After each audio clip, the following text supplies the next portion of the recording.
बात बहुत पुरानी है। प्राचीन तिब्बत के दूर दराज के एक गांव में बने बौद्ध मठ में काम करने वाला एक लामा अपने मुख्य मठ के प्रधान को एक पत्र लिखता है। उस पत्र में वह लिखता है कि कृपया इस बौद्ध मठ में एक लामा और भेजें, हमें उसकी सख्त जरूरत है। जैसे ही वह पत्र मुख्य मठ के प्रधान को मिलता है, प्रधान अपने सारे शिष्यों को अपने पास बुलाते हैं और उस पत्र को सभी के सामने पढ़ते हैं। पत्र को पढ़ने के बाद वो निर्णय लेते हैं कि यहाँ से 5 लामाओं को उस बौद्ध मठ में भेजा जाएगा। यह सुन उनमें से एक लामा प्रधान से प्रश्न करता है कि 5 क्यों? वहाँ तो केवल एक ही लामा की जरूरत है। यह सुन प्रधान कहते हैं, तुम बाद में सब समझ जाओगे। अगर मैं यहाँ से 5 लामा भेजता हूँ तो इस बात की भी संभावना है कि वहाँ एक भी ना पहुंचे, क्योंकि रास्ता बहुत लंबा है और मन को भटकाने वाली चीजें हजारों। यह सुन वहां बैठे शिष्य हंसने लगते हैं, क्योंकि उन्हें लगता है कि प्रधान का यह निर्णय बेवकूफी भरा है। जब जरूरत एक की है तो 5 को भेजना तो मूर्खता ही है। लेकिन प्रधान अपने निर्णय पर अड़े रहते हैं और उनमें से 5 शिष्यों को वहां जाने के लिए चुन लेते हैं। अगली सुबह वो 5 भिक्षु अपनी यात्रा शुरू करते हैं। उसी दोपहर जब वो 5 एक गांव में से गुजर रहे थे, तभी दूर से भागता हुआ एक इंसान उनके पास आता है और कहता है, हमारे गांव के बौद्ध मठ में रहने वाले सन्यासी की मृत्यु हो चुकी है। हमें एक सन्यासी की सख्त जरूरत है। आप में से जो भी भिक्षु हमारे गांव में आकर रहेगा, उसके लिए एक बढ़िया तनख्वाह और रहने खाने की अच्छी व्यवस्था की जाएगी। गांव देखने में काफी अच्छा और धनवान लग रहा था। पूछने पर पता चला कि गांव में ज्यादातर बड़े किसान और अमीर व्यापारी ही रहते हैं, इसलिए गांव बहुत समृद्ध और खुशहाल है। यह सब जानने के बाद उनमें से एक भिक्षु कहता है, मैं सोच रहा हूं कि मुझे यहां रुक जाना चाहिए। आखिर ये भी तो बुद्ध का ही काम है, और वैसे भी वहां तो केवल एक ही भिक्षु की जरूरत है। आप 4 भिक्षु ही वहां के लिए काफी हो। इतना कहकर वो 5वां भिक्षु उस इंसान के साथ गांव के मठ की तरफ चल देता है। इसके बाद वो चारों भिक्षु उस गांव से आगे बढ़ जाते हैं। अगले दिन जब वो चारों एक राज्य से गुजर रहे थे, तभी उस राज्य का राजा अपने घोड़े पर सवार होकर उनके सामने से गुजरा। राजा की नजर उनमें से एक भिक्षु पर पड़ी, जो कि शरीर से बहुत मजबूत और देखने में बहुत आकर्षक था। राजा ने उन चारों को रोकते हुए कहा, मैं इस राज्य का राजा हूं। मेरी केवल एक ही बेटी है और मैं अपनी बेटी के विवाह के लिए एक युवक की तलाश में हूं। राजा ने उस सुंदर और मजबूत शरीर वाले भिक्षु की तरफ इशारा करते हुए कहा, मैंने अपनी बेटी के लिए जैसे युवक की कल्पना की थी, तुम बिल्कुल वैसे ही हो। क्या तुम मेरी बेटी से विवाह करोगे? मेरी मृत्यु के बाद तुम ही मेरे इस राज्य के अकेले वारिस होगे। उस जवान भिक्षु ने सोचा कि ऐसा मौका फिर जिंदगी में दोबारा कभी नहीं मिलेगा। राजा की बात को मान लेने में ही बुद्धिमानी है। यह सोचकर उसने राजा की बात को स्वीकार कर लिया। उस चौथे भिक्षु ने अपने बाकी साथियों को अलविदा कहा और राजा के घोड़े में सवार होकर वहां से चला गया। अब वो बचे हुए 3 भिक्षु अपने मठ के प्रधान की बात को महसूस कर पा रहे थे। वे सभी आपस में बातें कर रहे थे कि प्रधान ने ठीक ही कहा था कि रास्ता बहुत लंबा है और मन को भटकाने वाली चीजें हजारों। उन तीनों ने निर्णय किया कि वो अपने सफर को बहुत ही सावधानी पूर्वक पूरा करेंगे और ऐसी किसी भी चीज से अपने आप को भटकने नहीं देंगे। हालांकि अंदर से वो तीनों ही उन दोनों भिक्षुओं से जलन महसूस कर रहे थे जो उन्हें छोड़कर जा चुके थे। तीसरी रात वो तीनों भिक्षु अपना रास्ता भटक गए। बहुत ढूंढने पर उन्हें दूर से एक जलते हुए लैंप का प्रकाश दिखाई पड़ा। किसी तरीके से वे वहां तक पहुंचे। वहां एक घर था जिसकी खिड़की पर एक लैंप लटका हुआ था। उन्होंने दरवाजे पर खड़े होकर आवाज लगाई तो एक युवती ने घर का दरवाजा खोला। लड़की ने उन्हें झुककर नमस्कार किया और घर के अंदर आने के लिए कहा। जब वो तीनों घर के अंदर बैठ गए तो लड़की ने कहा, आप लोगों को भगवान ने भेजा है, क्योंकि मैं इस घर में अकेली थी और अपने माता पिता के लौटने का इंतजार कर रही थी, लेकिन वो अभी तक नहीं लौटे। मुझे अकेलेपन से डर लगता है। अच्छा हुआ कि आप लोग आ गए। कृपया आप लोग कुछ दिन के लिए यहीं रुक जाएं, जब तक मेरे माता पिता वापस नहीं आ जाते। लड़की ने उन तीनों को खाने के लिए खाना दिया और सोने के लिए बिस्तर। अगली सुबह उन तीनों को वहां से निकलना था, लेकिन उनमें से एक भिक्षु युवती के विनम्र स्वभाव और उसकी सुंदरता पर मोहित हो गया था। उसने कहा, यह ठीक नहीं है। इस युवती के माता पिता अभी तक वापस नहीं लौटे, इसलिए मुझे इसकी देखभाल के लिए यहीं रुकना पड़ेगा। जब इसके माता पिता वापस आ जाएंगे तब मैं खुद ही तुम्हारे पास आ जाऊंगा। उन दोनों भिक्षुओं ने उस तीसरे भिक्षु को समझाने की बहुत कोशिश की, लेकिन वह कुछ भी सुनने को तैयार नहीं था। अंततः उन दोनों को ही आगे के सफर के लिए निकलना पड़ा।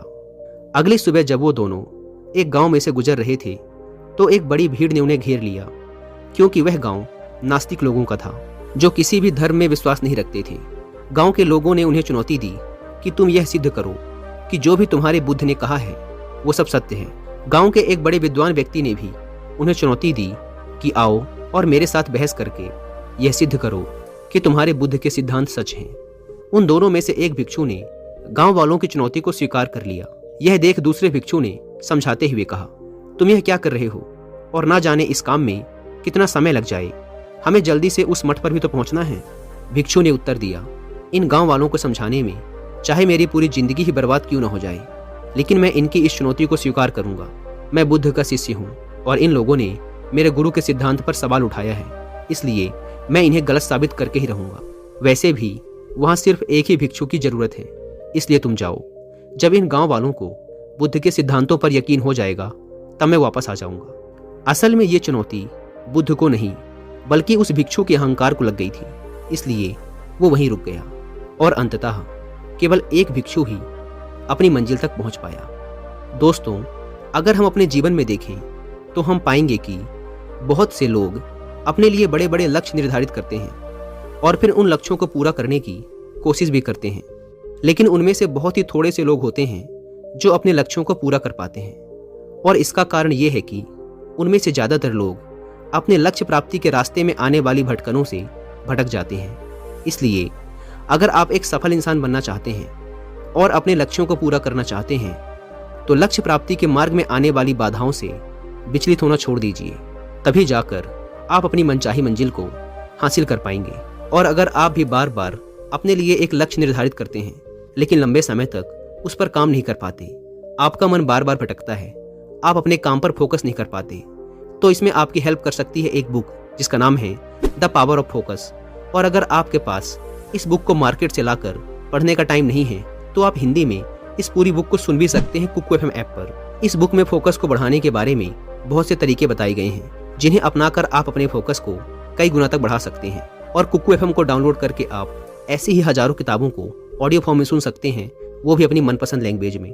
कुकू एफएम जो कि इंडिया का सबसे बड़ा ऑडियो बुक प्लेटफॉर्म है, उसके पूरे साल भर का सब्सक्रिप्शन पड़ता है सिर्फ 399 रुपीज़ का, लेकिन इसमें भी आप 200 रुपये बचा सकते हैं अगर आप यूज करते हैं कूपन कोड WY200 और आपको इसका ईयरली सब्सक्रिप्शन पड़ेगा 399 की बजाय सिर्फ 199 रुपीज़ में। लेकिन जल्दी कीजिएगा क्योंकि यह ऑफर सिर्फ पहले 250 यूजर्स को ही मिल पाता है। ऐप को डाउनलोड करने की लिंक भी आपको डिस्क्रिप्शन एंड फर्स्ट कमेंट पर मिल जाएगी।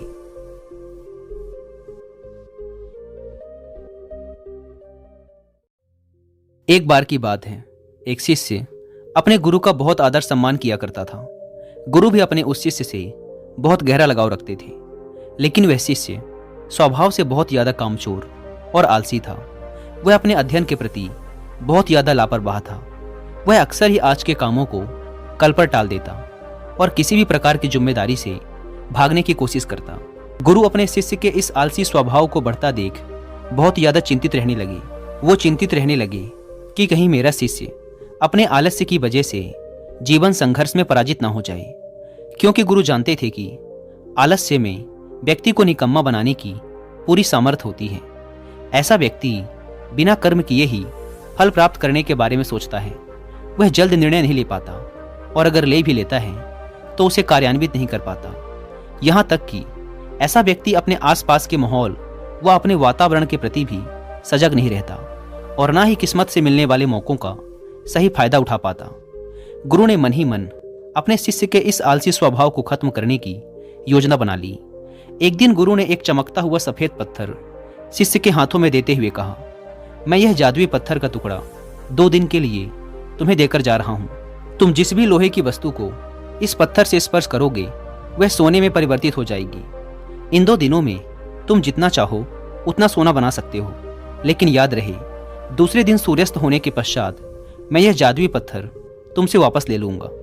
शिष्य इस अवसर को पाकर बहुत ज्यादा खुश हुआ, लेकिन आलसी होने के कारण उसने अपना पहला दिन यह कल्पना करते करते ही बिता दिया कि जब उसके पास बहुत सारा सोना होगा तब उसका जीवन कितना अच्छा होगा वह कितना प्रसन्न, सुखी, समृद्ध और संतुष्ट रहेगा।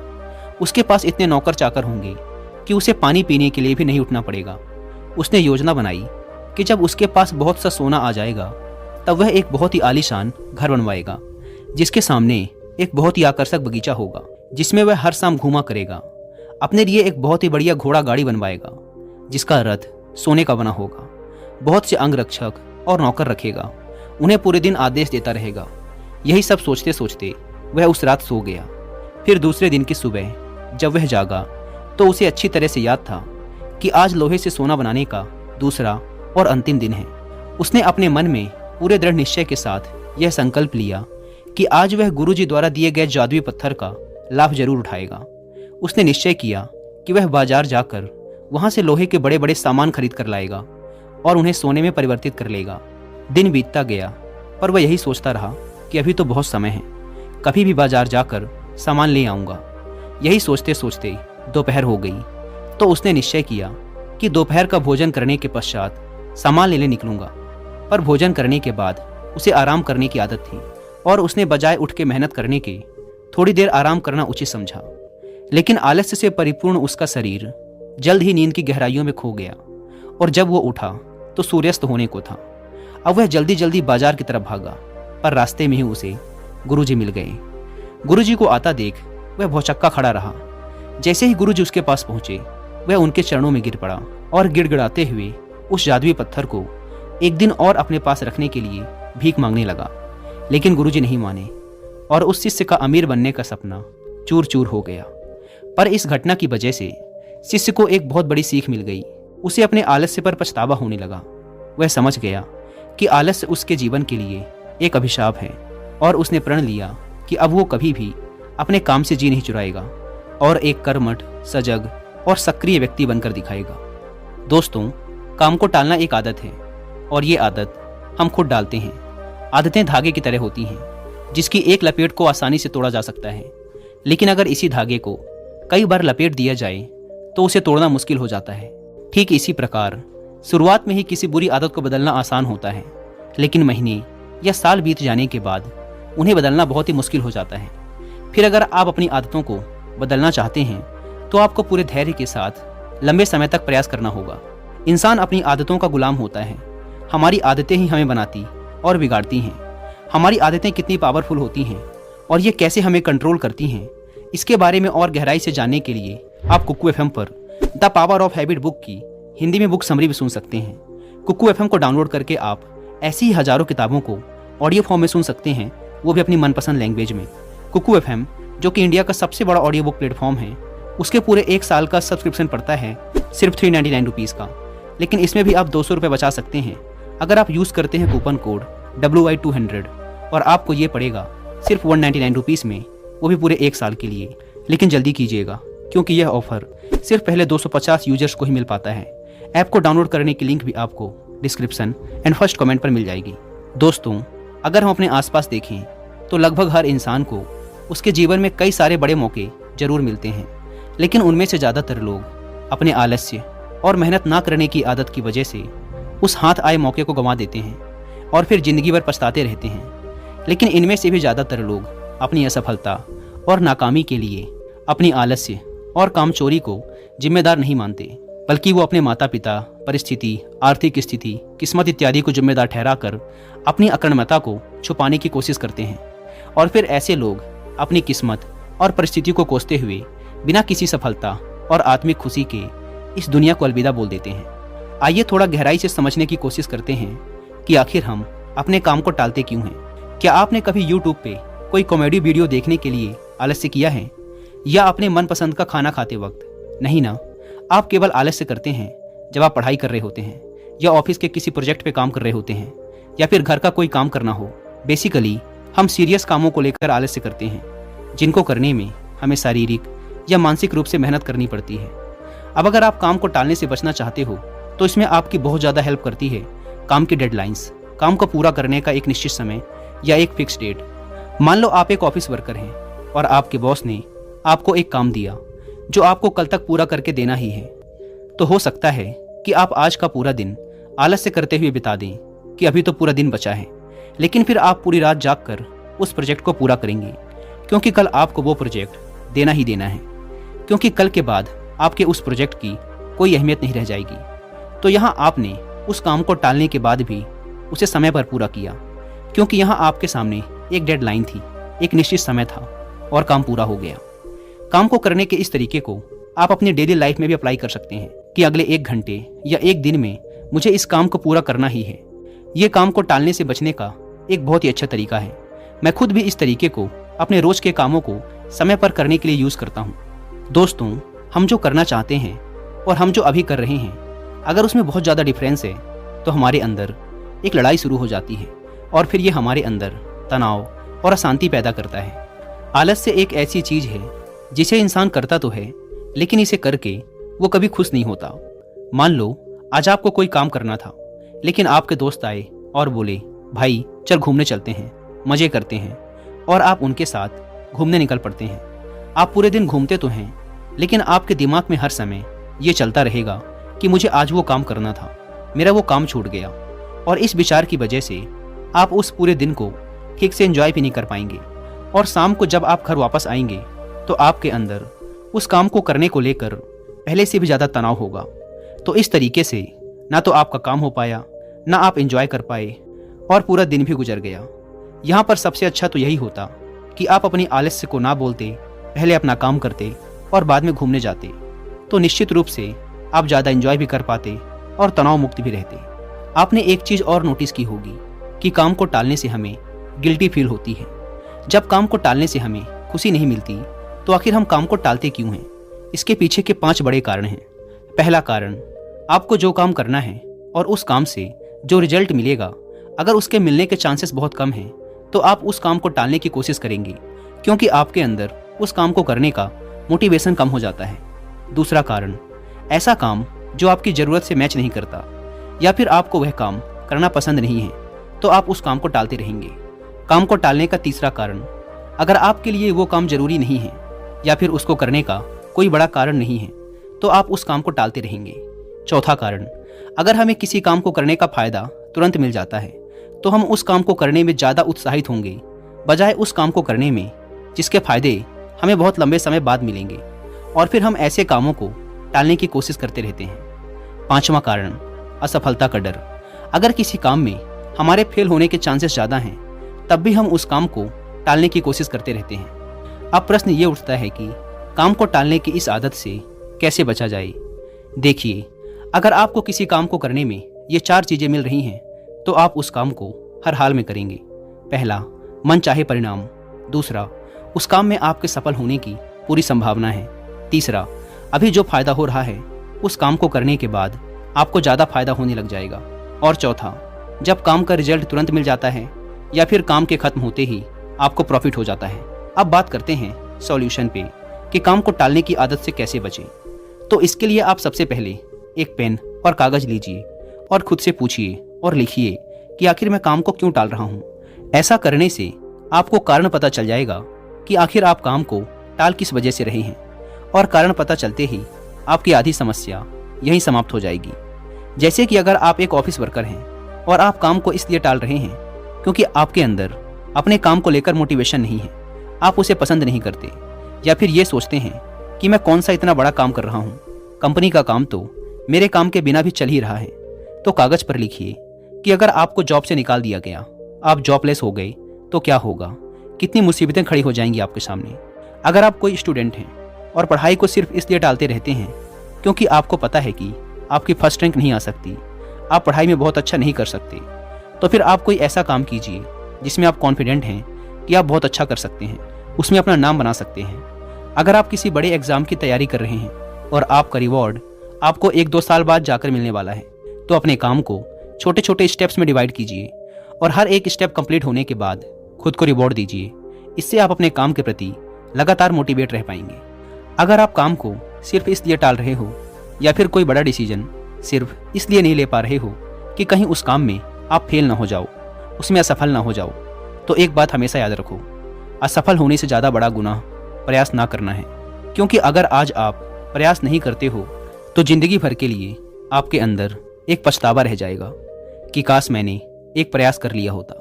और फेल होने का जो डर है, ये असल में हमारे अंदर का ईगो, हमारे अंदर का घमंड है, जो हमें डराता रहता है कि अगर फेल हो गए तो लोग क्या कहेंगे, लोग हम पर हंसेंगे, हमारा मजाक बनेगा। यकीन मानिए दोस्तों, हमारा घमंड, हमारा ईगो दुनिया की सबसे यूजलेस चीज़ है। प्रयास करके असफल हो जाना हो सकता है शॉर्ट टर्म में आपको रिग्रेट फील करवाए, लेकिन फेल होने के डर से प्रयास ही न करना आपको लंबे समय में बहुत ज़्यादा पश्चाताप और आत्मग्लानि से भर देगा। इसलिए फेल होने से डरो मत, प्रयास करो। दोस्तों, मुझे उम्मीद है कि आपको इस वीडियो से बहुत कुछ सीखने को मिला होगा। और हाँ, अपनी आदतों को इम्प्रूव करने के लिए आपको QFM पर the power of habit book की हिंदी में बुक समरी सुनना ना भूलें। धन्यवाद।